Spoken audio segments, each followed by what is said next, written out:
What's up, everybody? Welcome to this week's show. We are finally episode 12. And I got my man here. After a long-awaited appearance, got my boy, Rodney Smith. Welcome to the show, my man. What's going down, sir? You know, same old, same old. So we're just going to do what we always do. Is that right? Sit here, kick it, have a little bourbon, Okay. smoke some sticks, talk shop. How you been, man? I've been wonderful, man. Yeah? Extremely tired, but wonderful. Yeah. All right. Well, for those of you that don't know, Rodney and I go way back, and I owe Rodney the utmost respect and thank you because, you know, a lot of the people y'all see on here is people I've met either here at ICC or a lot of them through my boy Rodney. The connector, the great connector. And, you know, there's a lot of you probably watching on here that are in the bourbon clubs, and y'all probably know him from the bourbon clubs. His, you know, claim to fame, some would say whiskey with him and those guys over there, which he recently stepped aside from to a degree. But, yeah, Rodney, doing a lot of events with Rodney and getting to know Rodney over the years.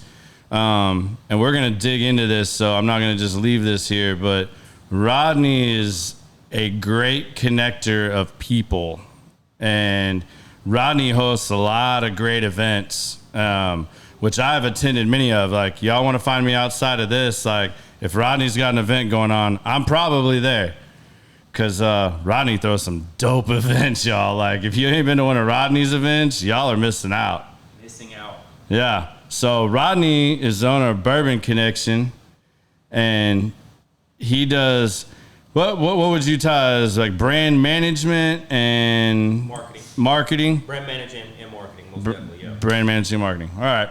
So yeah, so he does the Bourbon Connection, and they host all kinds of events, y'all. Like, I mean, everything you can imagine. Like, he's had watch events, he's had these elaborate dinner parties and cigar events to just hanging out, man. And Rodney hangs out with cool people, man. Like, Rodney don't keep no bad company. They're all right. That's one thing I've learned about Rodney from the day I met Rodney. Rodney don't keep bad company. If you bad company, he ain't gonna let you hang around very long. Lies. I hang around a lot of bad people. I mean, Shout out to my brother. Well, you already did. If y'all want to hear about, and we ain't going to do this on this episode either, y'all want to hear about Gangster Rodney, which I had the joy of going back and watching this. He's lying. Y'all go back and follow my boy Randall Sullivan's Bourbon Real Talk. And it's like episode 3 or something like that. I had to really dig to find this. Lies. But it's like an hour and a half of pure gold of Randy and Rodney chopping it up. Like, I got some good belly laughs in last night watching this. Like, I do a little bit of research before every show. And as well as I know you, I felt like I had to watch that. Like, I was like, there's got to be something good on here, like, that I can pull from this. But, like, man, it was interesting to hear your story coming up. And I want to dig into what you're doing now more so than the past. But I think it's important for people to know that, like, Rodney came up straight up from the streets, like, hustling. And much like me, no college degree, you know, like, we worked our way up in what we do. And I think there's a lot to be said for that, because a lot of people today don't take the time to gain any experience. They're not willing to put in the work to get the experience and go down that road to better themselves. Whereas they think just because they went and got this piece of paper, it's game over. I can go get a job anywhere. Right. And then you go start interviewing, and it's like, what experience do you have? And they're like, oh, sorry, yeah. I don't have time for that. Yeah. So maybe you give people a little brief synopsis of, like, your what you started off doing to where you are now, and kind of what you're going with the Bourbon Connection. Because you're also is it IT management or cybersecurity is what you kind of, like, that's your day-to-day job. Yeah. So let me kind of, like, go back. I appreciate the dope intro, but, you know, I'm not straight gangster. I haven't started off like that. I mean, to be honest with you, that was something that kind of, like, I fell into. We were raised military literally from the time we were born all the way to my mom and dad got a divorce when I was 12, 13-ish. Which that right there created a different lifestyle because, you know, my mom didn't have, she didn't have she wasn't educated. Not saying she's dumb, but she just didn't have the decorations of high school diploma and also the college degrees. So when they retired, she was a stay-at-home wife pretty much. And we had to move to Atlanta. My dad moved to New York, and we lived in low-income houses because we couldn't afford to live in a good area, which forced us to be exposed to a lot of different things at the age of 13 that I've never seen before in my life. And I'm not going to go into all of it, but I mean, at the end of the day, we kind of had to fall into the environment. We've done some things I wasn't, I'm not going to say I wasn't proud of, because it literally made me who I am today. But got kicked out of high school, had to get my GED at 15. I tried to do the college thing for 3 weeks. I ended up catching a dope case 3 weeks into college, so that didn't work out. And then, I hustled. I met my who is my wife now. At that time, she used to buy illegal things from me. And that's the part that tripped me out the most, man. When I heard that, I was like, if you'd asked me, I would have bet money against that. And I was like, nah. You just putting all her business out there like he did for an hour and a half. At the end of the day, on that show, I mentioned it is what it is. Ain't nobody gonna say nothing to her. She good. And I'm gonna put that back out there because Rodney kind of did me dirty. When I first went to Rodney's house, I got my wife with me. We go to Rodney's new house. They've been in this house like a week. I mean, I'd been in my house for like 6 months and still had boxes that were not unpacked. Rodney's house was immaculate. Have you not met his wife? Mm-hmm. That's what I'm saying. I'm getting there. She's a beast. So Ro runs a tight ship. I mean, that house, spotless, everything was unpacked. It might not have been in her final destination place, but that whole damn place was like immaculate. There was 60 damn people in this house. And you know what Rodney does when my wife comes in? He's like, oh, let me introduce you to my wife. And when we start talking, he's like, hey, Ro, go show him the kitchen and all this and that. Man, Rodney's pantry is like on some OCD level shit I ain't never seen in my life. Everything has a container and a name, label, and a spotlight, and there's like a little X on it. Like if that bottle ain't put back there, Ro gonna be going live on them kids. Oh yeah, his pantry is faced like a grocery store shelf. Perfect. Better.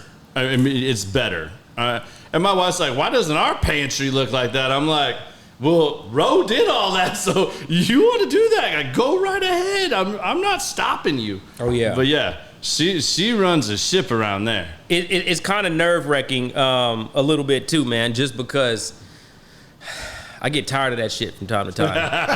You know what I mean? Like, everything has a place, and so it sometimes, like, those containers, they take up too much space. You know, like, especially in the refrigerator. Like, everything has a container. Like, my kids' room, toys, my bathroom, like, everything has something to sit in. And I'm like, man, these containers are taking up so much space that I can't even really put everything I want to put in there, because it has to be in alignment with the inside of the case, and you can't put nothing on the outside. It's stupid. His drawers, his socks, they all in like containers, like segmented out. Do you sometimes purposely move shit out of whack just to mess with her? Oh, all right. Well, yeah. Since you the want to elf put on the shelf did it. Since you want to put me on blast, because I know she does this to me. I've actually threw some stuff away. Oh, man. Yeah. Because I'm getting tired of this shit. Like, I mean, I come in the house, man, we have new decorations, new containers. I mean, like, everything will be completely redone after like 2 or 3 months. You know, like, my wife has, she has a problem with like buying new things. Like, for every season or either every holiday, it has to match or something different. So, like, we go through phases, man, and, like, it just gets on my last nerves, man. I understand that, because, like, I will trade any chore in the world not to dust. Because when I was a kid growing up, my mom literally decorated the entire house, every room, for every real and bullshit holiday you can think of. And the whole house, like, we did those, like, home and garden, pray to homes things. And like, if you had dusting duty, like you had to pick all these knickknacks up, clean everything, put them back exactly where they went. Yeah. Man, I have no space for that in my life at this point in time. That drives me absolutely insane. But I feel you on that. Like, but yeah, he went and like, he didn't even want to show my wife the rest of the house. He wanted to show the damn pantry and how organized it is. I heard about that for weeks. I was like, all right, I see you. I got you. That just means, I don't know why you would have got blamed for that one. Your wife you should have been like, babe, you need to get on your P's and Q's. You could have turned that back around. You've met on her. my wife. Come on now, bro. Just saying. Trying to give you ammunition. Fight back. All right, I got you. So let's get back into it. We got a little derailed there, but you were saying, you know, you met Ro. She kind of changed your life, got you to really more spiritually connected, man. I mean, at that point, you know, I didn't have a clue, but what was God, Jesus, Moses, Abraham? I didn't know the difference, man. Never really went to church, you know, like we went to church, but I mean, as a kid, you don't pay attention to what's going on. So she got me into, you know, repenting and understanding the word. So that was like really a start of a transition. And as we continued to get closer, you know, like she was like at some point, because I put her through some stuff, man. I mean, like some serious stuff to a point where like she was getting tired of it. Yeah. And it was like, you either got to stop doing this or I'm gone. And I ain't never had no woman tell me that before. And I mean, it's not like we was seriously dating, you know, like we were talking, you know, and, yeah. But she was one of the favorites at that time. You know what I mean? I had a little player background, but I was like, you know what, man, I'm gonna give this thing a try. You know what I mean? I'm getting tired of going through all the stuff that I'm going through, and I'm just sick and tired of being sick and tired. So like, let me change. And I've always been, you know, smart and intelligent, and always been the person to network with individuals. I just make bad decisions, you know, like any other person that doesn't have, you know, the right father figure and guidance and all of that stuff, man. So she introduced me to God, and that's really what changed my life. And from there, you know, you talk about not having experience going into the workforce. Well, I've sold things my whole, like literally like half of my life by that point, where I was trying to go into the workforce, and I was extremely cocky, confidence and everything, or confident. And I ended up meeting this dude who was a sales manager at Dell, and I met him at a job fest, and he was like, dude, at this time, he ain't lying. I had braids, gold grill, like all of that. He was like, would you be willing to cut your hair and like take out that grill? And I'm like, yeah. He's like, if you do, I'll be willing to get you a job. I could work with you, man. He's like, but you got to go through the process, the interview and all that. And I'm like, done.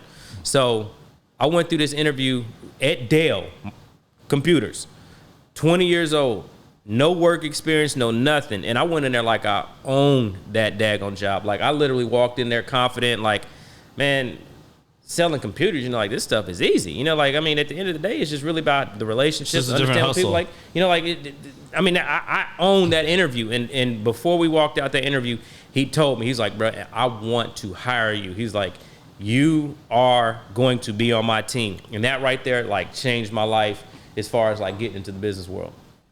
That's awesome. And if y'all want the really funny version of that, I'm going to give him one more plug. Go back and watch Randall with Rodney on like episode 3. I'm telling y'all that story is golden when it comes out on there. Lies, but you know, that's what we're about here. Doesn't exist. Well, so back to that, mentors. You mentioned when I watched that old video that's a lie. You talked about mentor, and I think I met him up here recently with you. You had one of your mentors up here. Yeah. I don't know if that was the same guy. No, it was. Okay. So that dude that you met, his name is Steve Davis.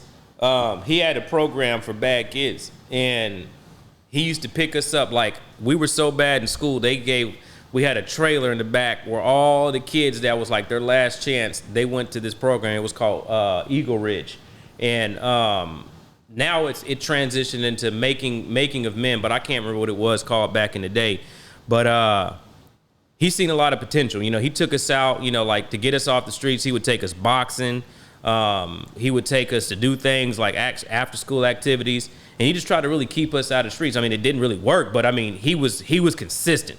And as I got older, enough that you still to this day associate Oh, yeah. and spend time with this man. most definitely, yeah. Well, and he lives in Oklahoma City. Yeah, I mean, I think that's very important that people find mentors in their life, no matter what it is or how you come about them. It's something we haven't talked about a lot on this show, but I can promise you, every person you see on the show has a group of mentors and people that they rely on for stuff like this. I think it's an important part, whether you came from the streets, you came super educated, whatever. That's a crucial thing, I think. And like, how did he help you transition to where you did start hearing him? It wasn't really until like later on. I mean, you know, in the religious and church community, they would call that planting the seed. Regardless of what it is you want out of life, if you want something out of life, a mentor is crucial to any form of success, whether it's marriage, whether it's, you know, a career, whether it's, shoot, if you out selling drugs, you know, like you gonna mentor with somebody to elevate yourself to the next level. And with him, you know, I've always followed him on Facebook, and he does a lot of live videos and preaching and things of that nature. So just like watching him, seeing how he moves, and then also, you know, seeing his transformation, you know, looking at the things that he was doing, man, I'm like, okay, this guy ain't just talking to talk. Like, to this day, he's literally with kids all day, every day. He's getting 6-figure grants. He's making a lot of money. You know, he ran for office. I mean, it's a lot of stuff that he was doing really to devote to these kids. And a lot of times, like, and you know, one of the things that was really hard for me to train, and I'm kind of like jumping around, but I'm gonna get back to the point. Like, one of the hardest things for me jumping into the corporate world is that I never grew up around white people, so I didn't understand them. And I used to always want to know, like, you know, like when I used to work at Dell, people used to be like, well, people didn't used to be like, I used to think, like, why don't they invite me out to these parties? I see the other black guys and stuff, they get to come out and go to the little after work little functions and stuff. And I'm like, man, why they don't ever come to me and ask me, do I want to go? And it was really because of my mentality. And there was like cultural differences. I didn't know how to communicate. I didn't understand like the lingo. Like, we had no commonalities. So it made me really want to change. And at that point, I start seeing him change. And I knew who he was. So I'm like, okay, at the end of the day, like when you look in the black community, we have terminology, you know, like, you know, don't just talk the talk, walk the walk. And I started to see his walk. He wasn't just talking. So me wanting to change, I'm looking at the only person that I know that's doing things and actually saying what they're going to do. And being consistent with it every day. Yeah. So it made me pay attention. And like you said, he planted the seed, man. And and I can't just give all the credit to him. I got to give the credit to my wife, because she really planted the seed of God. Then I had other mentors, you know, that kept me on a straight and narrow, because I used to come to work, man, baggy jeans, Dickie outfits, like, and this is at a corporate job. I mean, it was a call center, but, you know, they tell you to dress for success, dress how you want, you know, to be looked at, and dress for the job you want. And I was coming in there just looking like I came straight from the streets, until one day somebody came to me. He was like, man, this dude named Clint Mosley. He was like, man, Rod, you got so much potential. But you need to change your outlook and your perspective of what folks think of you. Because when you walk in here, you know, you look like a product of your environment, and you're not going to get the jobs that you want. Like, this is about as far as you're going to go if you stay on this path. And he was like, do you know God? And I'm like, I know God, you know, like, do you have a relationship with him? And like, start putting me into these Bible studies. And that right there was the true change of me, you know, being living one life, going to work, and then living the other life, and then going right back off work and going home and doing the same thing I was doing. Like, I literally had one foot in the door, one foot out the door. But it was him that started that transition to help me really understand, like, there's a different part of life out there that I could achieve. That's awesome, man. I think you guys can relate to this. Mm-hmm. I mean, you've heard a lot of people on my show say this, and, you know, I think it's something in every community, you know, like, every great man has a really strong woman behind him. Most definitely. You know, and, you know, to do all the things you do, and you put yourself out there, and you know, to be able to have the time, it takes that support too, and that encouragement. And I think that's something that's often overlooked. But I've heard time and time again, that is a very common theme here when people start talking about that. So before you go into that, let me. I actually want to talk about that. You know, like having a strong woman. You know, like most people think, you know, like you got to have a strong woman, you know, behind you to stand behind you and support you. Yes, to a certain extent. You know, like I got to give a shout out to my guy Charles, 550 group. You know, shout out to him. He ain't watching this because he ain't on no social media platforms. But got to give a shout out to him. We were just talking about this the other day, and one of the things that most people think is like you got to have a woman who's always supportive, or the woman who's building you up to get to the places you need, and that's not always true. You know, like our job as a man, like that's what we're supposed to do. You know, like we're not meant to be happy. We're not meant, you know, like over the periods of time, like literally since the beginning of days, you can't name a time, especially back in the day, where men were happy. I mean, like you grew up warriors. You know, you had to become, you were a Viking. You fought for, you know, like nobody was happy back then. And now, you know, like we have more freedom of speech. We have more rights. You see more personal feelings and people saying, oh, I don't want to do this and I have the right to do that. Like it's making things aware of like diseases, stress and stuff like that. But at the end of the day, you know, like I don't need a woman behind me that's going to support me because I have the desire and discipline to do it on my own. Like the biggest help for me with her was that she was able to stay home and take care of the kids in the house while I was out doing everything that I needed to do. You know, and that's been like a blessing for me. You know, like I thought, you know, I think about like. But that's a strong woman though. Like not all women do those things. They don't, man. And that's what that's more what I'm saying. I mean, I get where you're going with this. No, like, I get it, but I mean, like, just perspective, because everything. I mean, you may go there, but I mean, somebody may think, you know, I just hear so many people say like, well, as I strive, I know a guy right now I'm dealing with a celebrity guy I'm dealing with.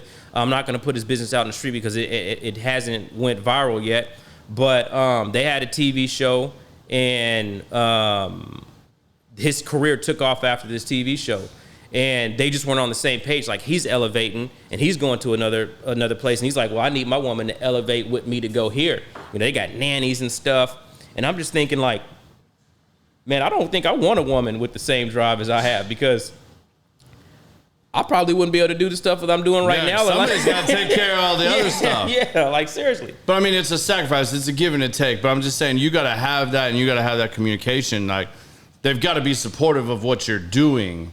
Most definitely. To be able to do that. Like everybody that you've heard say that stuff, like in the background, there is still someone doing those things. Most definitely. Because, I mean, regardless of what your career is and to be successful and to get into all these other ventures, which is where I was really going with this, is, you know, you got to have that kind of support back there. Because, I mean, it takes you away from your family to do a lot of these things. Mm-hmm. And you got to put in that work to be able to provide for them the things that you want to provide for them, no matter what your career is. Most definitely. But let me throw a caveat in though, fellas, because the reason I selected my wife was because of her independence and her ability to match my vibe. Because even though I don't mind a woman that takes care of home, I don't know, and this is just me. I like a woman that has the same drive. Like I didn't know she was a psycho entrepreneur until she seen me grinding. I've always had a job, but always had, you know, DJing, what else? It was always a side hustle. And when we met, I was selling cars, and her credit wasn't good enough to get a car. And we had started dating. I had 3 or 4 cars. I'm like, well, we dating. You might as well just drive one of my whips. And she's like, nah, that's okay.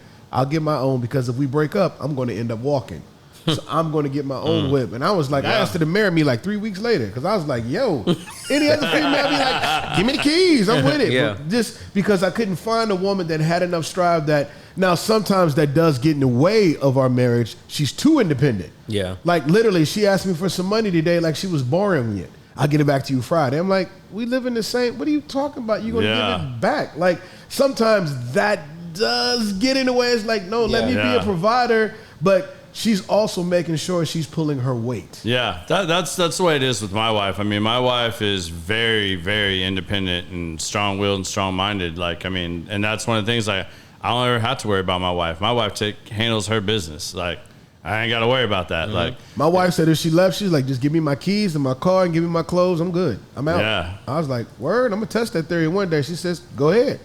Then I got kind of nervous. I was like, I'm just playing. Damn. You got somebody on the side or something already waiting? Hey, bro. I got the second set of keys just in case. Well, you have transitioned from, like we talked about a little bit what you still do for a living, but there's 3 things I want to touch on and that I would like for you to share your experience with and, kind of talk a little more in depth about. There's 3 things that since I've known you that's more how I see you is there's the Bourbon Connection, which is the most recent thing you are fully head on immersed in.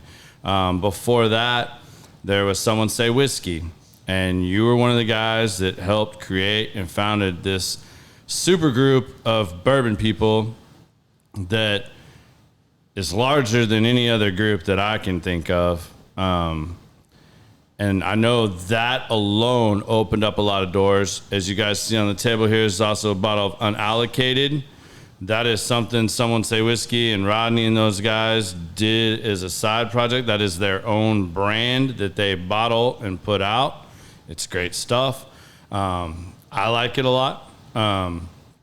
But you've kind of talk about the process of that. And what made you was this just guys? I kind of know the story a little bit, but for the audience, when Someone Say Whiskey was first coming about, what made you guys do that, and how did that evolve into the beast it was? For those of you that don't know, this group is 15, 20,000 people. It's nationwide. They do some really awesome charity work. They do huge barrel picks. People chase after their stuff. And it's so much that even though Rodney has continued to grow and move on to his passions and dreams, that he actually had to recently step away from Someone Say Whiskey to allow himself to continue to grow and take on Bourbon Connection fully. This is my take on it.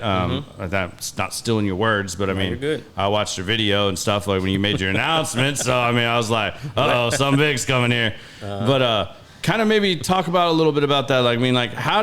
How did Someone Say Whiskey grow, and what did you guys do? What were the things you guys did from somebody that started out a small little bourbon group that turned into this monstrosity that is a powerhouse and has opened up doors and doing all the things you guys are doing? How did that evolve and take place? Man, first of all, I've always learned to play the cards that I was dealt with. I look at everything as an opportunity, regardless of where I've been, whether it's a job at Target, whether it's a job at KFC, whether it's opening and creating Someone Say Whiskey. It was always an opportunity to do something else. Like I told you, I've had that hustler mentality. So my mind is always, how do I turn this $50 into $100, and this $100 into $300, and $3 to $650? Yeah. Always looking to move up the scale. So when I saw, I just got into bourbon at this time. I was working in the IT space, which I still currently do as account executive. I was out in Atlanta meeting with some clients. We went out with Home Depot executives and Chick-fil-A executives, and they wanted to go out and have a drink. And I didn't know anything about bourbon, cigars, or anything at that time. And they were just talking all of this crazy stuff, naming things. And I'm like, I couldn't engage in conversation. So I said, never again will I be put into a business meeting where I can't engage, especially in a conversation like that. So I came back, I started doing research, told my wife I want to get into bourbon. And just so happened, me and Randy live in the same neighborhood at this time. And our neighborhood has a Facebook page. And Randy had a post up from 2 years ago stating, hey, here's a picture of my collection. I'm a realtor. Anybody want to come over and drink? Everything's open. I'd love to sit down and talk. And ain't nobody taking him up on this offer. Everybody's like, oh my God, the collection's great, blah, blah, blah. I come in, my wife tagged me in this post. That's how I saw it. And I'm like, oh, I'll come drink some of your bourbon. So we ended up doing a bourbon tasting. Me and him got together and started drinking. I'm like, man, we should start a neighborhood whiskey club. And you do all this education and tutorial stuff. We could just start charging, $15, $20, $30. I'm charging people to drink his whiskey and making money. But I'm like, I got the hustler mentality. This part of the story. It's that hustler mentality going. So I'm thinking how do we turn a profit on this, man? And I was like, you know what? I'm gonna create a neighborhood whiskey club, and we're gonna get together and do these educational sessions. And then from there, it went from a neighborhood group to I was like, you know what? I want to open the floodgates of hell, and I want to do something slightly different than what DFW Whiskey Club is doing, and I want to create an international group. So I said we got to start local and we got to grow it big. And the way that I know how people operate, people love gifts. People love, to win things and to be acknowledged and things of that nature. That's just the world we live in. People want rewards. So I figured I'd create a community that gives back to people. And that just created people inviting more and more and more and more people. And then it became this huge thing. When we got to 5,000 members, we gave away a lot of shit. Shout out to right then. Cigar and Industrials. They donated some products and humidors and a lot of other people. So we became this club that always gave back to the community, and it made people want to bring in other people. They're like, hey man, they do barrel picks. They're always giving away things, which created opportunities. So I'm like, okay, this is a free club. We don't charge anybody for nothing. We're doing all these partnerships. Like, we got to have an outlet to where we make money. And nobody really wanted to do that. And me, I'm a person that always like to put people in position. I always think of people outside of myself. I'm not selfish at all. Like, I think that's one of the things. Like, it could be a gift and it could be a weakness at the same time. You truly are that. I mean, like, I know you're not a big guy on taking compliments, but like, that is you to a T. Most definitely. I mean, I've had to realize, like, that's really who I am. As tough as I always try to sound and try to be, like, I have a heart and I love people and I love to give back and I want to put people on. So I gave a lot of the admins that were part of the club more responsibility and more of a voice. So it's not like it's just my club and I tell y'all what to do. So I want to give y'all an opportunity to make, some decisions as well too. So we made a vote to see if we want to start making money. Nobody really wanted to do it. So it brought in opportunities. Shout out to Dave and Dave Frakes from Industrial. He introduced me to Jalen Smith. That was one of the first people I met, from a professional sport perspective. We helped him out with Hotel Tango. And right then and there, I said, you know what? I like the way this feels. I'm going to start dealing with pro athletes.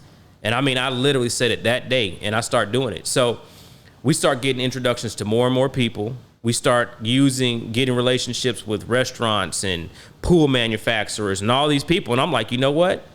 I have leverage. I'm lightweight and influencer. So I go to places like Thomas Luxury Watch. Hey man, I need a watch or I need some money. Like, what are your slow days? I know you guys like to make money. The days that you're slow, what if I utilize my whiskey club to do an event here and I get all the people that I know that love watches to come out and buy watches at a discounted rate for this specific time and day?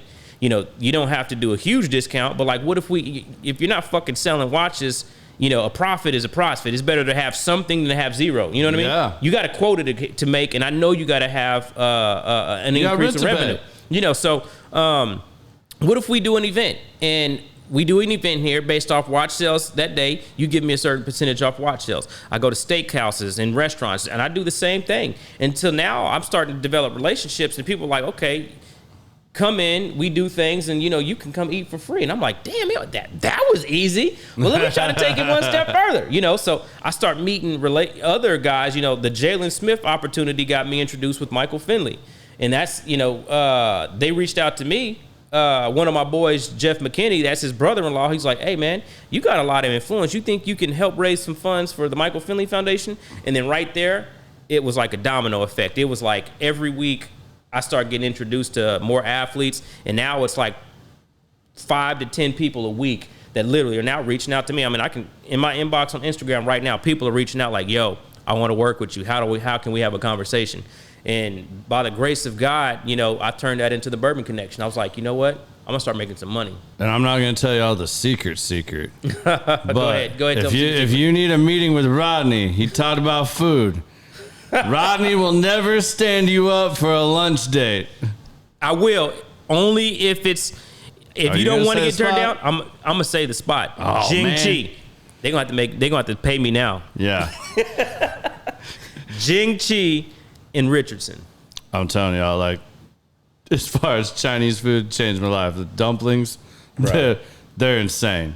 But best thing on the if you want Rodney to show up and you ain't got a pool with Rodney, that's the secret key right there. Invite me to Jing Chi. Yeah, Jing Chi, he's showing up. So it's the power of networking and building relationships that you just kind of went through from the start to finish of that and to where you are now. And another common thread here is, giving more than you take. Like your guys' whole club's principle was on giving back to the community, like trying to find ways to give to the people that were involved, which elevated all of you. Mm-hmm. And I think that's a very important lesson to grab onto here, like, because it's opened up other doors. Like, you guys doing all that, then you guys you guys are the first ones to come out and put your own label on a bottle. Like, y'all started going out and sourcing your own whiskey, blending it, and putting it under your own label. Did you ever think you were going to do that? Dude, I never thought I'd be running a whiskey club. I never thought I'd be doing what I'm doing right now. But even when you came to terms with that, next level, now you guys got your own bottle. Randy got the Prideful Goat, and he did his thing with that. Hold on. Shout out to Randy Sullivan and Chris Hart. Their bottle ranked number 13 whiskey. I saw that. Yeah. Out of 100. Yeah. Was that, and do you know, I didn't get to read the article yet today. Was that just the rye, or was that the regular bourbon? I think that's the bourbon. I don't know yet. I didn't get to read the article. Because the rye is, whew. Yeah. That's something else to mess with. But yeah, huge props. You guys, they created another label, and number 13 out of everything y'all see on the shelves, it's Specs, Total Wine, all these liquor stores, that's pretty dope. To pull something like that off, it just shows you the power of networking and building relationships right there. And what Randall's done with his podcast, you and I've had talks about this several times. I've sat and talked to Randall about how I should approach this and that, because as many people want to hate on Randall, he is a good dude. I went to high school with Randy and his wife. More his wife than Randy. Randy graduated a little bit before me, but I know his wife very well. We all went to school together. And it's amazing to me the amount of hate some people have in these groups. And it's honestly what has deterred me from a lot of the stuff with the groups, because I've been like Switzerland. I float around between all these groups and just kind of, I'll participate to whatever level, but it's this us versus them stuff all the time that these groups act like they can't, get along, and over some petty stuff and drama that, true, not true. I don't want to get into all that. That's not what this show is going to be about at all. But it's amazing to me that there can be that many people that are doing this. And it's you watch some of these groups, some groups are really taking advantage of this type of stuff and doing this. Some are sitting on absolute gold mines and not doing anything. And I think there's a lot of lessons to be learned from the stuff that you did as a part of this group that would translate across that, and groups and networks outside of just bourbon. But I think it's an amazing feat that a common thing of bourbon has led to all these things. This takes you from getting introduced to players and people and finding your calling and realizing that there's this opportunity here and where you can add value. And that's what I think is great about the Bourbon Connection. Tell us a little bit about what you're doing with that now and where that's going. Like I said, all of it was an opportunity, from unallocated Someone Say Whiskey, and then also the Bourbon Connection. It's really about what you want out of life. And I'm going to get into the Bourbon Connection, but I kind of want to, make a statement in regards to something you said earlier today about all of these things that I'm doing and the opportunity at hand. I'm an opportunist, and I'm always thinking of a way to create wealth or generate some sort of revenue.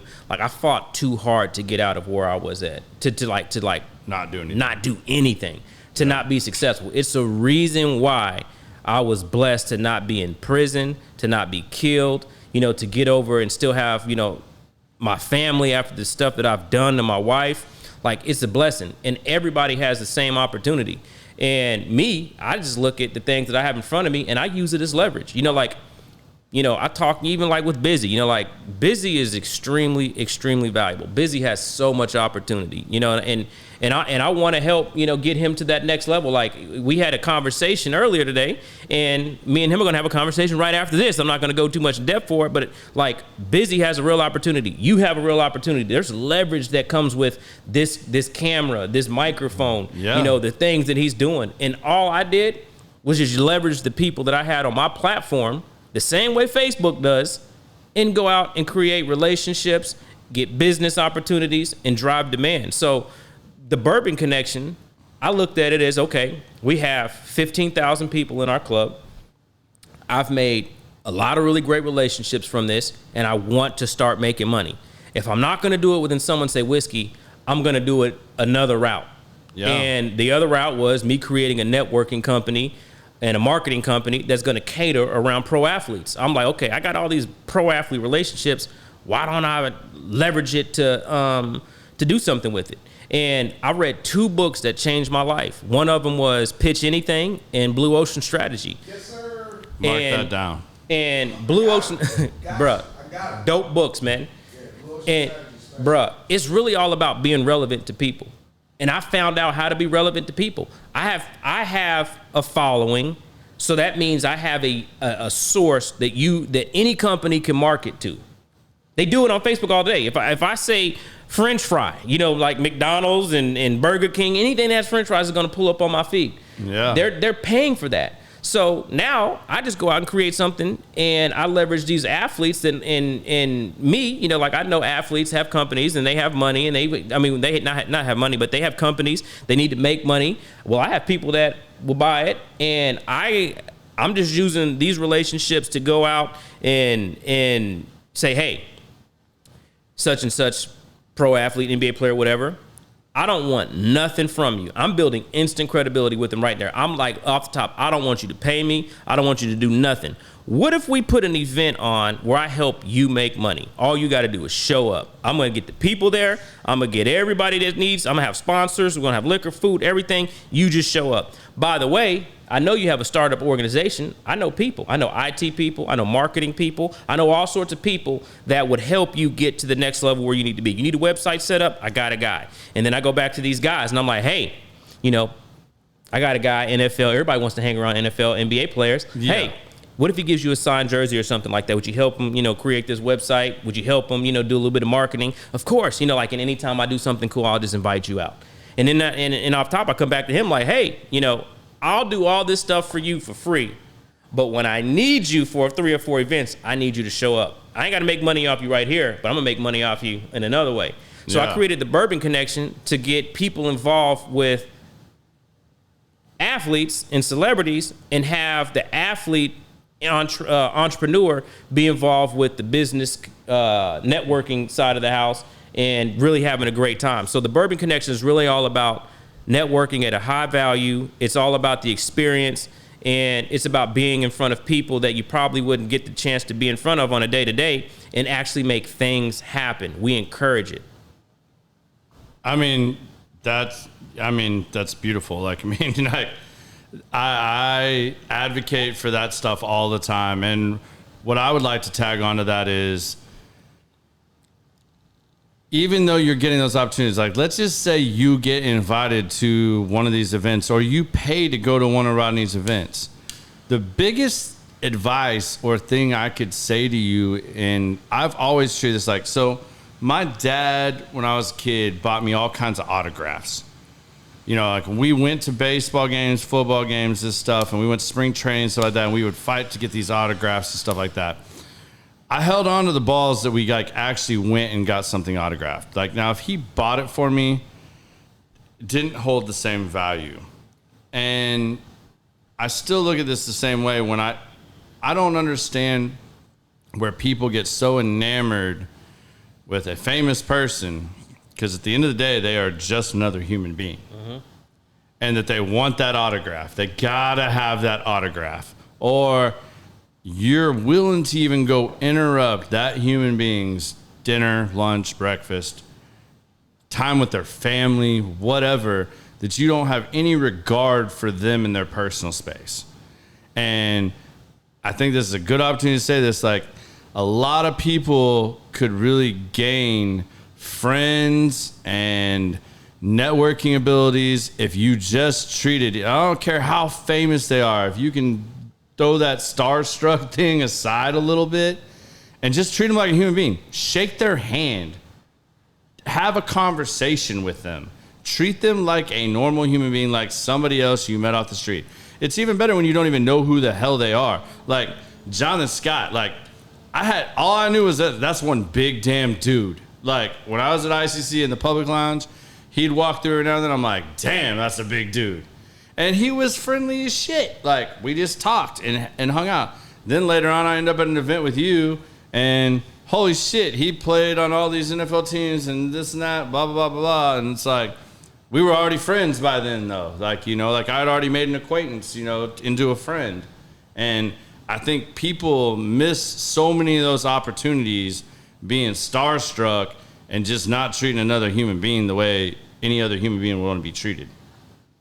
So that's my 2 cents on that kind of scenario. But what do you have upcoming? Like what do you got cooking over there at Bourbon Connection? Because I mean, I'm gonna go and let you talk about it because I'm a little upset because you changed the date. Because if it had been the date you said, I would be at said event. But now it's on a date that people make time for things that they want to do. I can't because of my day job make this said event, and I have clients going on an event with me for this, so I can't be at this next one. But y'all should take note. It's something, if it piques your interest, you probably want to be at this. It's going to be a dope event. Well, this next one we have coming up is already sold out, so I won't even talk about that one. All right. But I end up meeting up with Post Malone. So we got an event that we got going on with him in March.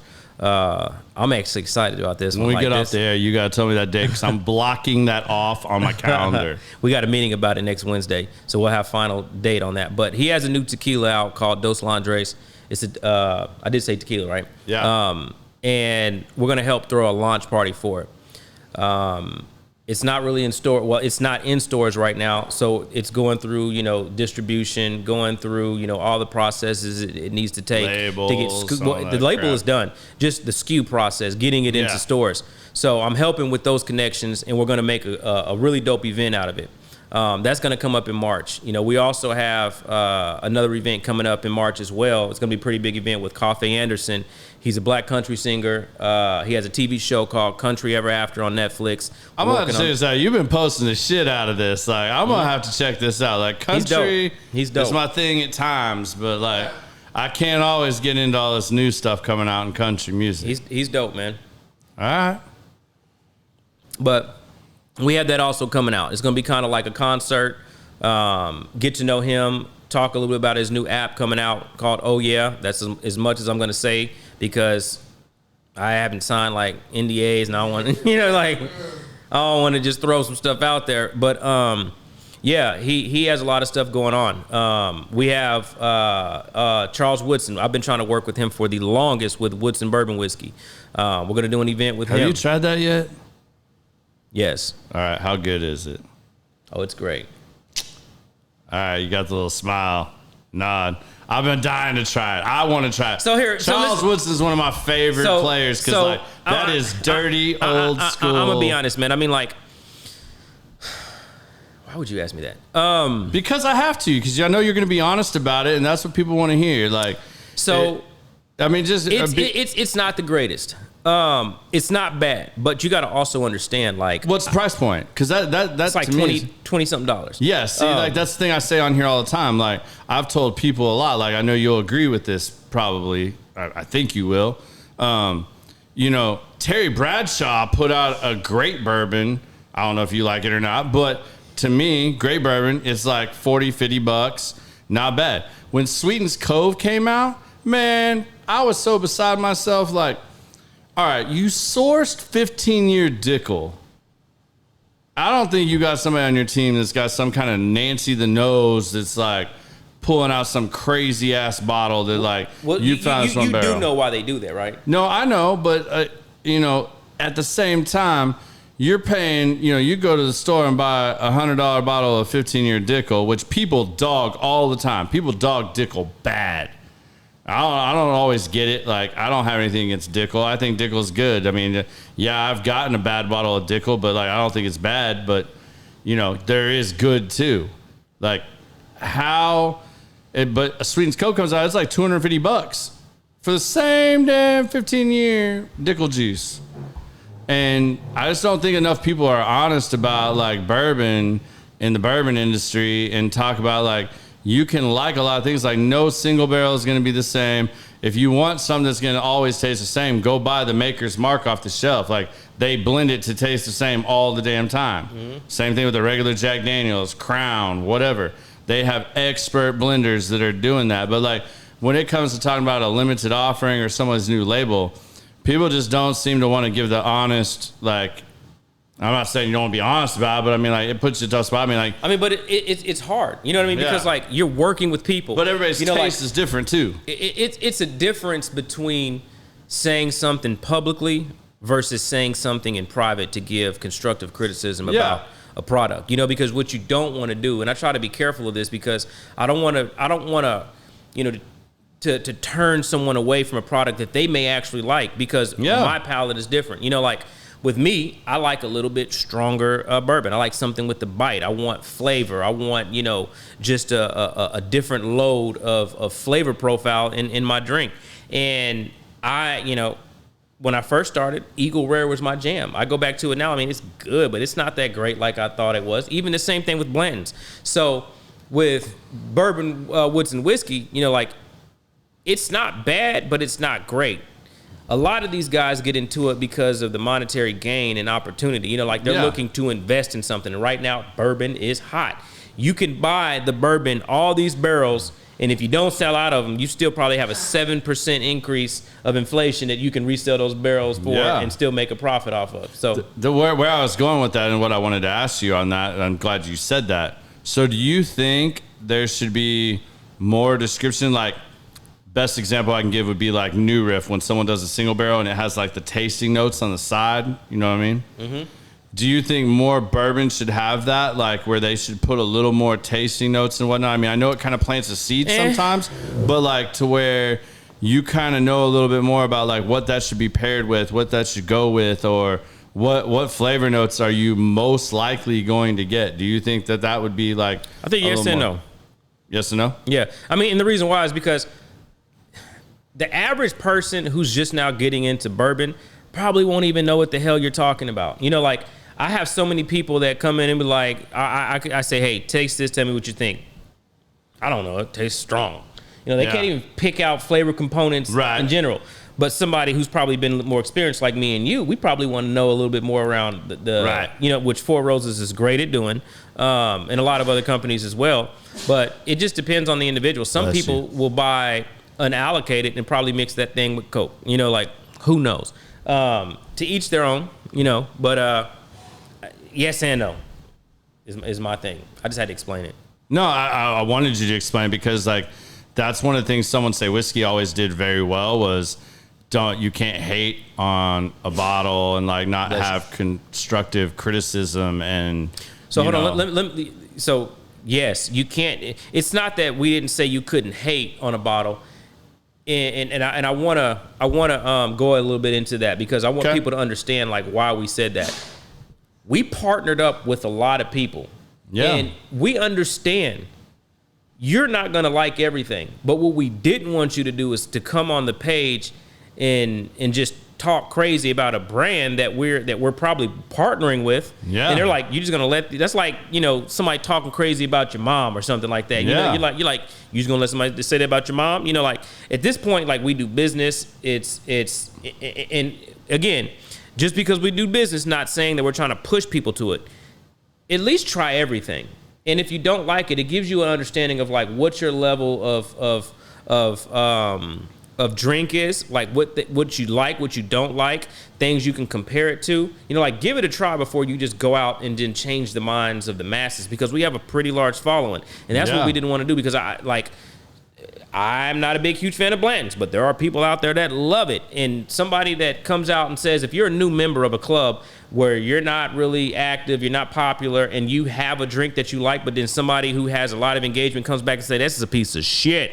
You're probably not going to want to talk about it, post about it, and you probably won't even buy it again. You probably won't drink it because someone else said it. So we just try to eliminate that.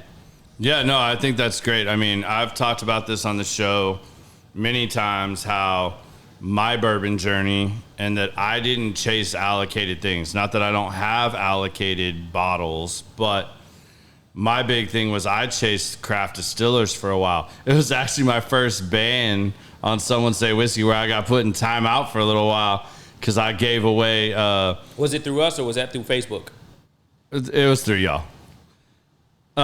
I didn't do it. No, I know. I mean, I have no problem telling the story, and Ryan Wester's probably laughing his ass off right now listening to this, because I did a sampling of all of my buddies' bourbons and whiskeys and stuff from French Lick. And I gave away like 3 complete sample sets. They weren't as fancy as yours, but I gave away 3 little fancy little sample sets. And Ryan Wester was like, I want to win this just to drain pour it. And I was like, I told him I'd punch him in the throat if he actually did it. Yeah, shout out Ryan Wester. You're my boy. But we both literally got like 15-day ban or whatever. Oh, no, that wasn't through us, dude. We can't ban you for like, that's Facebook doing that. Well, we got both. Like, because I got messages from like Randall, even like, hey, what did you say? Like, no. So getting blown up on this. No. So let me actually dive into that. So a lot of people don't realize, like, we get a lot of analytics ever since Mark Zuckerberg was exposed for invading in people's privacies, and then also allowing people to do illegal things on Facebook without managing it the right way. You know what I mean? Yeah. Like the government tore into his ass. So Mark Zuckerberg said, okay, if y'all want to hit me with all these fines and you want to say I'm invading all these privacy laws and allowing people to sell guns, I'm going to manage and I'm going to freaking watch everything. You can't even say I'm going to whoop your butt without being investigated. So what happens now, they have bots that are on Facebook that watches things for anything crazy. So if you say something, you may get a message that makes it look like it's from Someone Say Whiskey, but it's actually not. It's from the bots that are reading these posts that you make, and it'll give you notifications. It's not us, but we get alarmed about it as well too. So when something happens, we get a message that says your page is in violation. If you keep getting threats like this, or if we keep getting things like this in your club, your page will get shut down. Yeah. So then we're like, what's going on? What did you say? And a lot of times it don't even tell us what you say. Yeah. No. I mean, that's fair. I mean, I've always thought it was funny that, you know, like Ryan Wester and I had this little back and forth banter, and, you know, it turned into that. Like, but that's neither here nor there, really. I mean, everybody's entitled to their opinion. It's funny how this like gets all like caught up in all the different stuff. I was just gonna say, if you say something crazy, they will shut your live off in a heartbeat. I know. I mean, we've had it happen. I mean, you guys have witnessed this happening before. Like, I mean, yeah, like hey, it's funny. They we've monitor literally everything. sat in here and had a conversation with the same guest, and then the guest goes out on Cigar Talk Live and says something else, and either we got shut down for a few minutes and they don't, or vice versa. I mean, it's crazy what you can and can't say, but you know, that's why we do the live so that people can engage and, you know, ask questions and be a part of the show. But dude, I got banned for 30 days for telling Gary Morris that I will boot you from the club. Just playing. They banned my personal page. I couldn't post nothing for 30 days. I was mad. And Gary Morris is an admin in the group. Mad. That's awesome. I was mad, son. Dave Chappelle. You don't know about that. Sorry. Whatever. You remember when he was doing the you bringing back now. You're getting a little rowdy now. You said you was tired and I was going to have to pull it out of you. I got to do something to stay up. Now you got it up now. I got to do something to stay up. All right. I'm over here looking at Busy over here dying, eyes all puffed up. I know, I'm over here give Biz some credit dying tonight. laughing. Biz is literally dying, trying to make sure the show still happens. I got one of them polls that started at 9 o'clock last night, and it just elevated. I'm literally smoking cigars and drinking NyQuil over here. And Biz tried to give his 9-year-old son the business, no pun intended, about hanging with the big boys, and then Biz is the one that ends up sick. He definitely dwarfed me, even though he woke up with a sugar hangover the next day. I was gonna say, I don't think Oliver got up quite as early for school. I heard Oliver had to be enticed to go to school the next day because Oliver, I've never seen a 9-year-old eat like that. Like that little dude. Crushed a bucket of popcorn before you sat down. I mean, bro, I live with him. He ate half of Biz's lobster mac and cheese. I think he ate half of his steak sandwich. He had an entire jug of popcorn, and we just sat down to start watching the game. That sounds like my kids. Then he smashed an entire thing of nachos that I couldn't even fathom how he ate that. Yeah, I mean, he smashed nachos like, I mean, there was Built like nothing a stick. left. He's a football player, though. He's always growing, and his brother eats twice as much as he does. Yeah. I can only imagine. I don't know if I could afford to hang out with his older brother, but Yeah, Jesse is way worse. but he did it right. I hope he enjoyed his birthday. You know, we got to have a good time with Oliver. Best birthday ever, bro. That's how you doing it? Yeah, man. That's how you doing it? Yeah, I see that over there. I was like, hey, the hired help would want one. Man, I've been over here talking. I forgot I even had a cigar for a second, man. Yeah, he over here like just slow rolling it. Not that he didn't forget my cigars he was supposed to bring, but, you know, we ain't going to talk about that. Shout out to Atabay. This is like one of my favorite cigars too, man. Dude, these are the new ones. Like, I mean, these just came out. So, for those of y'all wondering what we're smoking, we smoked a Patoro Blanche earlier. Jared Blanche. That's what he's smoking still. I already finished mine. I got a box of these Atabay Brujos. You got fucking lungs like damn fish over there, dude. Like, what did you inhale the damn cigar? I mean, I just wasn't talking as much as you. I mean, this is your show. I was letting you do all the talking. Busy's like, Busy might, like, stroke out over there on that NyQuil. I'm not sure what he's going on. Don't stroke out on this. That's how we do it on here. Bam. Lego. So see, if you come on the show and you hang out, we not only drink good bourbon, we smoke good sticks. And like, if he asks you what's your top 3 cigars, pick the most expensive ones out of the vault. I will say, though, I didn't think he was going to get them. I thought he was just asking. even as a producer, Garrett is one of the best hosts, most courteous hosts. Like, he takes care of his people, takes care of his producer. Like, and when you come on, it's literally like you're sitting at his house and you guys you're my just talk. guest. I mean, if I could do this at my house and there wasn't so much like airplane noise and traffic noise, like in the backyard, like I would love. I mean, we're gonna do that next year. I'm trying to get it to do it. I didn't want to leave it. I went over his house. I literally was about to go back to my crib and get my bags. Oh, he gave you a good time? Bruh. Yeah, my man, son did not want to leave. Oh, really? Like what, that. What he got going on over there? Let's talk about that for a second. You just have to go over there and here see we go. it. Yeah, I gotta have. Just give me a high level of what is like. When a 9-year-old doesn't want to leave somebody's house and there's no other kids around, you know his house. He got all the dope. Xbox games or something? We kept it up till like midnight. No, we didn't. But no games, no TV, nothing. We did hanging out. We went to the Cowboys game and.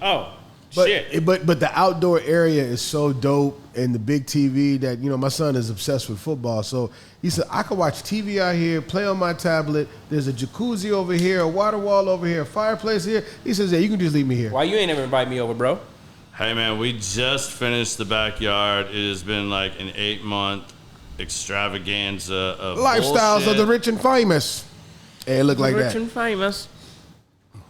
Honestly, it's frustrating because what I do for a living is construction. Mm-hmm. So when my own construction projects can't finish on time and I've cherry-picked the guys I have out there and stuff, and, like, you know, we get to these certain points, like, I mean, my guys are badass. I mean, but sometimes it takes longer than you expect. And, you know, I would think I would understand that and know that at this point, but, like, Shout out to Alex Baptista. Yeah. Took like 12 years to build a pool. 12 years to build a pool. Yeah, I didn't have that. My remodel on my house almost took that damn long, and that was a whole nother debacle. But, yeah, there's going to be some things coming up. The new house? Yeah, the new house. So, yeah, we moved. We were in Savannah for a while, and then we bought a house over in Plano, and we've been slowly putting it together. And now, as soon as my wife picks out some outdoor furniture, there's going to be some get-togethers outside at the house so that people can actually come over and smoke cigars. There's no way in hell my wife is letting anybody smoke a cigar inside. And that's the best place to like actually do a show. But my show's based on us sitting down, smoking a cigar, having some drinks. So it just doesn't work yet. But we're probably going to move the show to like Wednesdays next year. And that way we don't have to conflict with Cigar Talk Live. And we're probably going to do some remote podcasts. I did one at a hotel earlier this year with a good friend of mine when I was on a golf trip. That was kind of like a little test run to see how it went outside of ICC, doing it here where you guys are used to this production of what you get here. But next year, we're going to change that up a little bit. We got some sponsorship stuff in the works. Biz and I are working hard to make this even better for 2023. So For shizzle. yeah. And again, one of the reasons why, I mean, this is episode 12. This is what we agreed to start out and see how this thing went. But I ain't even gonna lie, bro. Episode 12. Episode 12. Episode 12. Episode 12, right? I'm on episode 12. You're on episode 12. I'm mad at you, bro.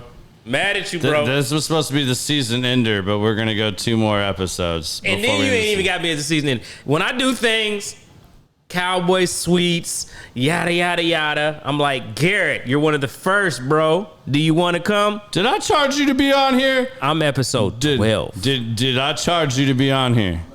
Episode 12. I've paid to be at every one of those events. No comment. He got you. Yeah. I'm about to say he got let's you make there. it real right he now. got you there. I was going to say, because, No bueno. But I did want to make sure, because, I do. But you still were the first. Yeah. I was one of the first to But jump that, on. regardless of the price, that was still a dope experience. You know what I'm saying? Like, It was a great experience. Like, I'm again, how I started the show telling you, like, y'all need to look up Bourbon Connection. Y'all need to follow it. You need to like it. Y'all need to be a part of it. You should engage in the new thing he's doing, because I'm telling you, that's where, I mean, like, outside of my circle and what I do, that's another part of my circle. Like, I go and break bread with my boy Rodney, and I do things with Rodney. I support Rodney in anything and everything he does, because I believe in what he does. I know what kind of person Rodney is, and I know what he's putting out there. he's trying to make me cry. Yeah, I'm trying. I'm going to try real hard. It ain't gonna work, Hallmark though. moment. It ain't gonna work. But in all seriousness, like, I mean, like, what Rodney's doing and, like, the genuine of the people you meet, like, I mean, if you're willing to put yourself out there and you're willing to talk to people and you're willing to, like, take the time to be a part of things, it's a big world. And, there's a lot of stuff out there that you can be a part of and, like, make great connections. You never know what door might open. I mean, I've sat at events with Rodney and gone around and had conversation. Even when I was still trying to really, like, formulate and decide, was I going to do a podcast? Like, is this really what I wanted to do? Can I do this? Can I maintain this? Can I bring guests on consistently that people will really engage with and want to be, involved with and, like, learn more about their stories and everything that goes into this, and, like, the production of this and the background and the research and the booking of the guests. Like, this shit is a lot of work. Like, as much fun as it is, and, and I love doing it, it's still a lot of work. Like, it takes a lot of time away from my wife, my personal work, my business, everything. Like, you have to commit to a certain level of certain things when you take on an endeavor like this. And Most definitely. I've sat around with people that, like, as soon as I started talking about it with you at events, they're like, yo, I want to be on your podcast. And I'm like, for real? Like, and I was like, all right, I got to do this. Like, I've got people, like, coming out the woodworks over here, like, yeah, I'm down. Like, Ken Hamlin, right out the gate was like, yeah, I'm down. Has he been on? No, he ain't been on yet. Ken Hamlin's schedule is something else. It's football season. I'll get him down here. It's football season. Well, as long as it's not a Saturday, you're good. But I'll get him on. But before you go on, man, like, kudos to everything that you're doing, fam. Like, I really do love what you're doing. I think you got something here.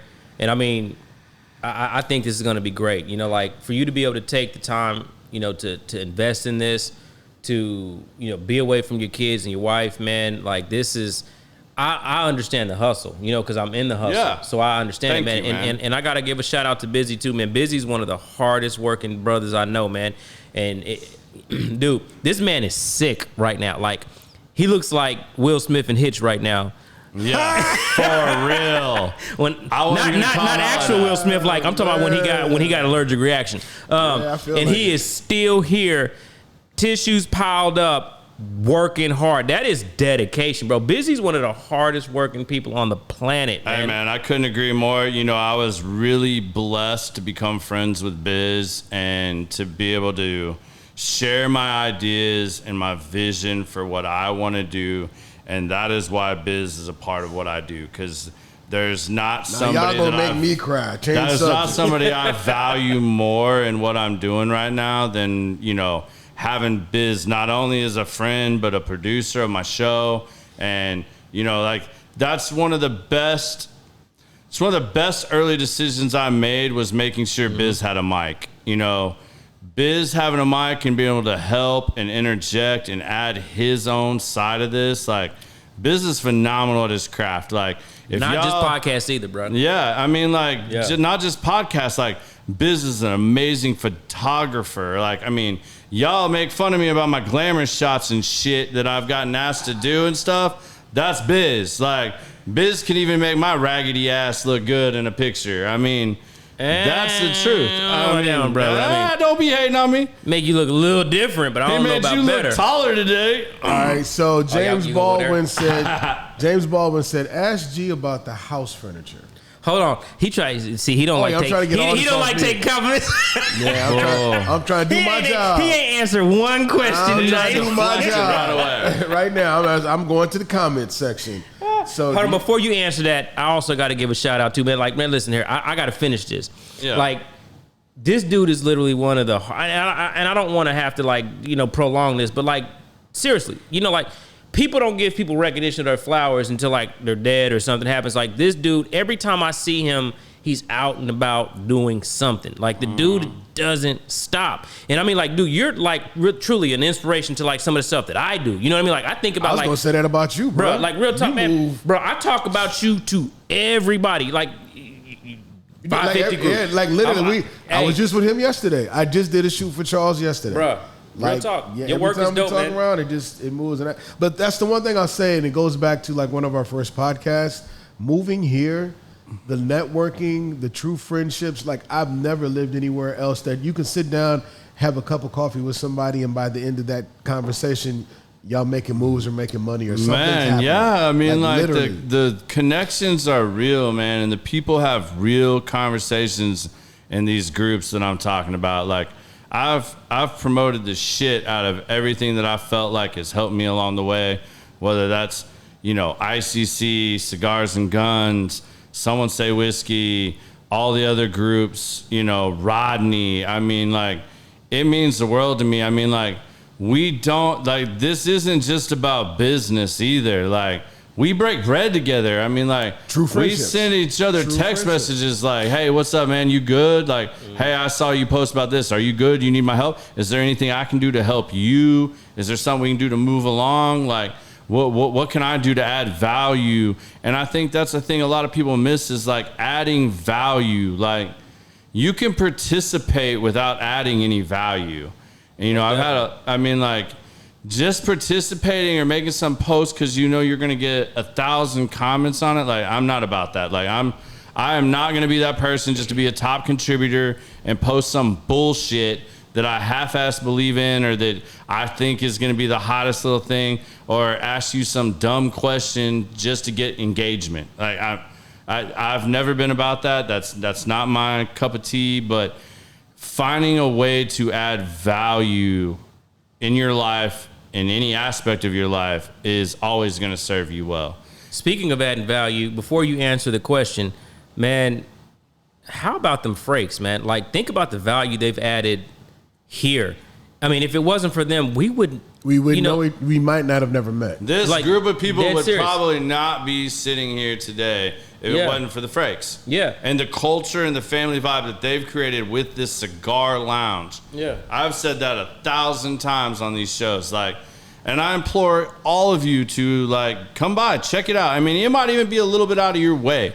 Even when this was out of the way for me. They do ship cigars, so you can order online. Yeah, you can support them online and stuff like that, but I don't think you get the true value unless you come and hang out in the lounge. I'm just referring to the people that just aren't here. Like, everybody can't make it here. You know, so like, they do ship. But when you come here, though, you will become a true connoisseur of a cigar. 100%. It's not just a social club. It's not. I mean, it's all that, but you will actually understand, respect, and actually partake in cigars, and you'll understand why, even though it's the thing that brings us all together, it is something that you understand. You develop a palate. You understand why cigars, what are cigars, and you'll find your own path in it. But I did cigars just because everybody. Now I literally smoke 3 or 4 cigars a day, and I have a reason why I smoke certain ones with certain things at certain times. I don't mean to change the subject, but I got a question on that, dude.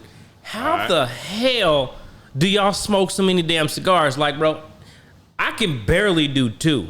But how much bourbon can you drink? I can drink half a glass. I can't drink a lot of bourbon either, man. Like, I don't drink. Like, bro, I poured a little bit in this, and a little. I think 7,000 bottles at your house, and they're damn near still full. Yeah, they are. Like, bro, I don't drink a lot. People First think time I I went to his club. house, I went over there to pick something up, and I left drunk.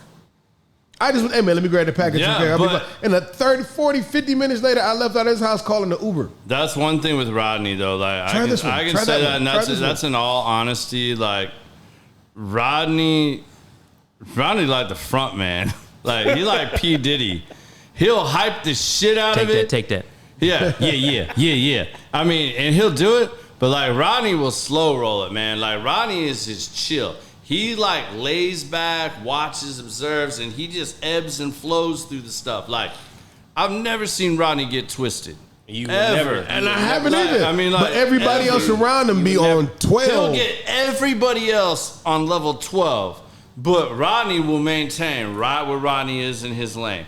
I've seen him one time. Do you want to know why? A little bit drunk, but like, that ain't saying much. Man, as many times I've sat and drank bottle shares. You're never gonna see me drunk. Like, ever. Like, Rodney just don't get down like that. And like, I've admired that, and I've tried to learn to pace myself and do those things like Rodney does, because like, Rodney can be the life of the party and still be there and hosting and making it happen, and he maintains this level of Rodney cool that just stays. I went over right Rodney's here. house and had a drink of some kind of bourbon or something that came. It was the bottle, That and Mitch's it Family had Reserve, like right? That's what he gave you. it had blue jean overalls from a Cuban slave from like 1812, He's talking about, and it was up on the top a 1969 Old Crow Travelers. No, 1959 Old Crow Traveler 5th. That was amazing. That bottle literally looked like it came out of a James Cameron movie about pirates. I hear you. Bruh. He's got all kinds of crazy shit. Man. And yeah, they'll give Rodney shit because Rodney famous thing in the groups is Rodney, they'll be like, oh, this pic's coming out. Rodney like, I want 2 bottles. And then when that shit comes out and it's really good, Rodney like, hey man, who got some extras? Cause this shit is dope. Rodney didn't want to spend the money on like more than 2. He took his bare minimum 2, but then all of a sudden like something else comes out and it's fire. Rodney calling all the other admins like, yo, hook me up. Who can give you this? I'm cheap in real life. I'm surrounded by a bunch of ballers, man. Alex Baptiste, I know he hates when I say this, but he's rich. And I'm rich, bitch. I can't keep up with him. So yeah, I bourbon is one thing. I'll stick to cars and cameras. The bourbon thing, I don't think I can afford to do what y'all I had do. to get out. I couldn't do the wine game because hey, you did have a question. I don't want to forget my man's out there who's watching it, but you did have a question. Oh yeah, the question was. I'm gonna hit that real quick because we got to get off. We're already running past our time, and I got to right. ask you the question we end every show with. But James, just being a punk ass. We ordered all our furniture from one place. I ain't going to say their name because I ain't giving them any fucking credit at all. Like, at all. It was one of those things where it was like, okay, like, we can go here and everything should be good. And mind you, when we ordered our furniture, the great freeze happened right after that. Oh, yeah. So, like, not that distribution and manufacturing wasn't already messed up because of COVID. Then you added the freeze. So furniture is supposed to come in 3 months. It's been over a full calendar year. You're still waiting on it? And no, we've got everything now except for one piece of furniture. And every piece of furniture we've had in our house from this company has been replaced a minimum of 3 times. Like, so bad that they couldn't produce a quality dresser that they changed out our entire bedroom suite to a whole different product because they're like, sorry, this particular manufacturer that we work with is just not going to be able to live up to y'all standards. Like, we will, free of charge, pick something else out, we'll deliver it. And we wait another 3 months, and then here comes this. I mean, like, our dresser was replaced 12 times before they did that. We have 2 lamps in our living room. Like, that's the last little piece of, like, and my wife, like, and I don't blame her. Like, we pay good money for this stuff. Like, this is a very reputable company that, you know, like, when I was not making the type of money that I make now, I was like, I hope one day I can go in here and just pick out what I want. Like, legit. Like, I want this. I want to be able to do that. And I got to a point where I could do that. We did it. It was a sacrifice we made. And we were like, hey, even if we have to do room by room, we're going to just do it this way. We did it. And it's been hell. Like, literally, it's now 16 months in. And we're still waiting on the last 2 pieces of furniture to be replaced because they can't deliver something that ain't wonky. Well, on that happy note, I guess we got to go ahead and get Rodney these 2 cents because I'm depressed now. All right, Rodney. This is how we end every show. Busy trying to go get in bed. Not that Rodney's watched any of my shows, so he ain't prepared for this. I actually have, brother. He's prepared for this now. So what do we end this with? I don't know. That's twice. 2-0 Garrett. Anyways, we end every show. I didn't say I watched the whole show. All right. Well, you didn't watch the end. However we want to do that. Anyways, what we end every show with is we ask every guest to give us their 2 cents. It can be your 2 cents about anything that is provoked by the show, something that's been on your mind, something you ain't had a chance to say, something you want to say, something you were inspired to say, something that just came to your mind. It doesn't really matter. All of these so far have ended up in things that, like, probably going to be an entire another episode, but it's time for you to give us your 2 cents. This guy put me on the spot. Okay. Yep. I know Busy's tired, needs to take a nap, so I won't keep it too long. Man, pursue your dreams. Do whatever you think that you can because it can happen. I would have never, ever imagined I'd be doing what I'm doing now. And the key to that is to really just have a goal, know what you want to do, write it down, look at it every day, grind every day, and be persistent, be consistent, and have discipline. And I mean, you'd be surprised of the things you can achieve. Keep it simple. That's awesome. I'm going to ask you one more question while we're cutting this off, and then we're going to end the show right here. You have 3 beautiful little children. Mm-hmm. If you could only give them one piece of advice, like this is like your last chance, give them one piece of advice. What piece of advice would you give your children right now?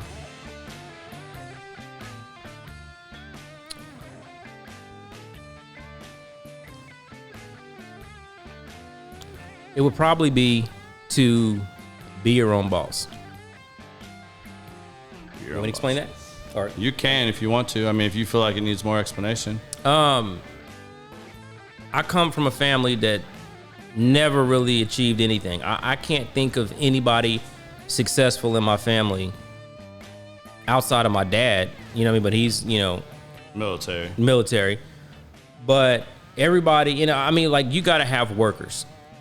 But we don't have enough entrepreneurs. I mean, some people may say we do, but I enjoy the ability of being able to wake up and plan my whole day.